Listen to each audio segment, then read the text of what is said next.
Hi guys, so today we're going to be doing a beginner basics tutorial for Adobe Illustrator. This is how the program looks when you've just launched it. So we're going to open a new document by going up to File, New. Now you've got all of your settings that you can set up the artboard with.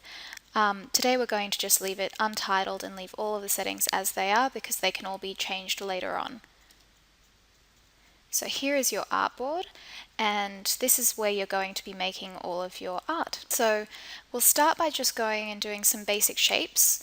Your shapes are over here. It's set by default to the rectangle tool, but if you hold it down, you can see all of the other options that you've got here: rounded rectangle, ellipse, polygon, star, and flare. All of these can be edited individually as well. So we'll just stay on rectangle tool for now, and all you're going to do is just hold down your mouse or pen if you're using a tablet like me today, and drag and release. So your object is made up with strokes, which are the outlines, and a fill, which is the color inside. Oops. So it's set by default to a black stroke, and you can see down here, and a white fill. Now the stroke is a little bit thin, so just to make it easier to see, we're going to come up here to Selection Tool, select the whole thing, come up here to Stroke and just widen that stroke so that we can see it a little better. So that's just making the outline a little bit thicker.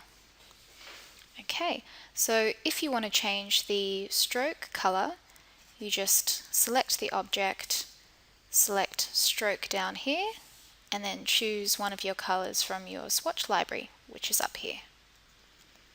Lots of different color options. If you want to change the inside, you select Fill and then choose different color. Very easy. Now there are a whole bunch of different swatch options down here as well, loads of pre-programmed options.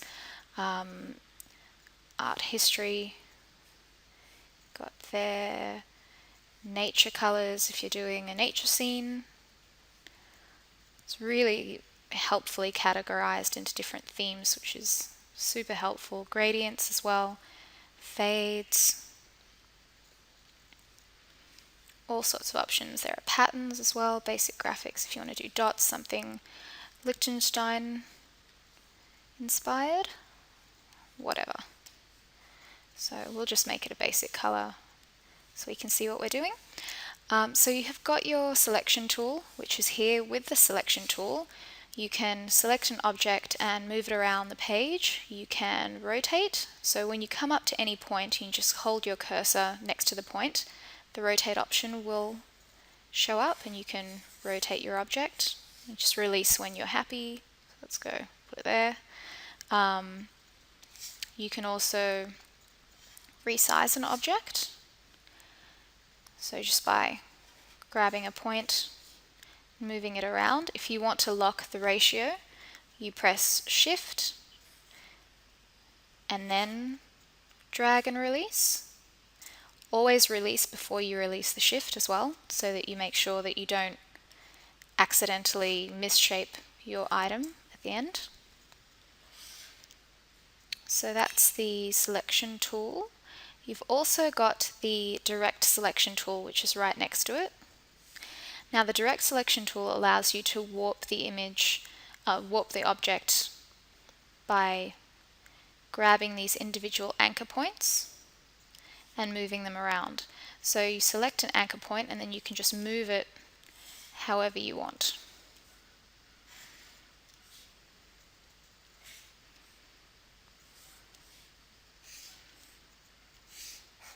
Just like that. And then if you want to move the object, you have to go to Select again. Okay, so those are shapes, direct selection, and selection. If you want to draw lines, the line tool is here, and you've got some other options as well.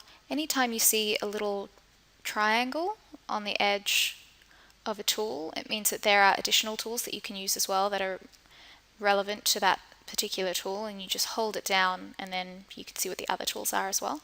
So line, very simple. You just press down with the mouse, drag and release. And like we did before with the rectangle, if you want to change the stroke weight, you just come up here and change it. If you want to change the color, you just choose, make sure that you've got stroke selected, and you just choose whatever color you want your line to be. So I'll just delete that. So now we'll look at some freeform drawing tools. You've got the pen tool, paintbrush tool, pencil tool, and the blob brush tool. They're really the main ones. We'll start with the pen tool, which is best for lines and curves. You get a very smooth line and curve when you use the pen tool. So you just hold down your cursor and hold it down again, so hold and release. And if you want to create a curve, you hold and drag, and you can see these little handles come up, and you just drag your mouse until you're happy with the curve. To finish the shape, you hover over the first anchor point until you see that little circle come up and click. Now, if you want to change the angle of your curve, you go to Direct Selection, select the anchor point, and you can just grab those handles. You can move any of the anchors that you want as well. If you want to get rid of this curve, you decided you'd rather have a sharper point here, you can come up to the top where it says Convert and choose the corner tool, and now the handles are gone. If you want to smooth out an anchor point, you want handles here, you choose this smooth option, and now you've got handles. You can move it around and change it. So that's a pretty basic look at the pen tool. Now we'll go to the pencil tool. Pencil tool does pretty much what you would expect. It just works like a pencil, just for drawing. If you want to change the appearance, again, like we did with shapes and lines, you can change the stroke weight here, you can change the color here, and you can apply some different brushes here in the brush definition box. If you want to do something chalky, if you want to do something more calligraphic, whatever sort of effect you want, there are so many pre-programmed brush libraries that you can choose from. So now we'll go to the paintbrush tool. The paintbrush tool is a little bit similar. I use the paintbrush tool the most. It's particularly good for inking styles and effects, and you can also create your own brushes, which is great. I do my own custom brushes. You can also choose from the very vast library of pre-programmed brushes that I mentioned. So you just go to Brush Definition, Brush Libraries menu, and then you can choose any of these. Let's go to Artistic, Calligraphic, and you can select some different options here. You can go to Decorative, Banners and Seals. You can do some banners. It's probably easier to see like that. If you want to do badges, all the work is done for you essentially, which is pretty great. Speech bubbles. You can have a lot of fun looking at all the different options there. The blob brush tool is really handy. It depends what you're doing, but the best thing about it really, and the main point of difference, is that rather than creating a stroke, it creates a fillable object, which is easier to see when it's a little bit bigger. But you can see instead of just a single stroke, and I'll just show you the difference. Go to Basic. So here you've just got a very simple stroke, just one line, and here you've got a completed object. So that's really the main point of difference there. Now when we opened our new document, we decided what shape and size we wanted the document to be. If you want to change your artboard, you can come up to Document Setup, Edit Artboards, and now you can see it's been highlighted, and you can just grab a point and change it. If you want it to be landscape, back to portrait, or square. If you've got a very specific size in mind, you can come up here and just change it. So let's say that we want it to be 500 by 500. We want a square. Now we've got the square. If you want to create another artboard, you can come down to Artboard Tool and just create a brand new one. And again, if you want to change it, you can just change it up there, delete it, whatever you like. To set your artboard, you just go to Select. Now it's a lot smaller, so you probably want to zoom in to do some work. I use the shortcut of Control plus to zoom in and Control minus to zoom out. When you're working for a long time but using a bunch of different tools, shortcuts are really, really handy. So I definitely recommend that you remember the ones that you use the most often. I use the brush, so B is brush, and I use that all the time.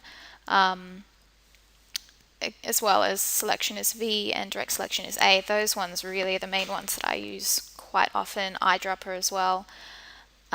Just familiarize yourself with as many shortcuts as possible, and it's just going to make things much, much easier for you. There's also a little zoom tool here that you can use, but Control minus and Control plus is much quicker and easier. Now it's always good to work in more than one layer, especially if you have a very complicated work. Your layers are down here, and you can see at the moment we only have one layer because we haven't created any more. If you want to create a new layer, you can go to this little button here, Create New Layer, little shortcut. You've also got a bunch of options up here with a little drop down menu, and you can create a new layer from there.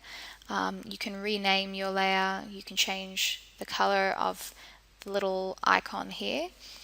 And then there are a bunch of different options as well. So now let's say that you're done and you want to save your work. You just come up to File and Save As to save your Illustrator file. Now this is just for you to save it in a format that you can continue to work on it later on. I've got Adobe Illustrator selected. You can also select a few different options here depending on what you're going to do with it. We'll just cancel now. If you want to finish up your artwork and save it as a format where you can just view the artwork on its own, you go to Export and you can choose a few different options here if you want to turn it back into a JPEG, TIFF, PNG, Photoshop file, whatever your purpose is, your options are here. If you want to save it for web because you're putting it on a website or social media, just choose Save for Web, and then you get a little preview and all of your options are up here as well. So those are your different saving options. You should really save as you go because Illustrator doesn't have any sort of recovery option. So if it crashes, which it sometimes does, particularly if you have a lot of information on your artboard and in your layers, you're not going to be able to get the work back. So I always save immediately when I start working on something, and then I just hit Control Save throughout. It's really good practice. You will be really upset if you lose hours and hours worth of work, which I've done before. So that's the end of our beginner basics tutorial for today. If you enjoyed the video, please don't forget to like and share. And if you have any questions, please leave them below in comments and I'll try to get to them as soon as I can. Thank you so much for watching and good luck!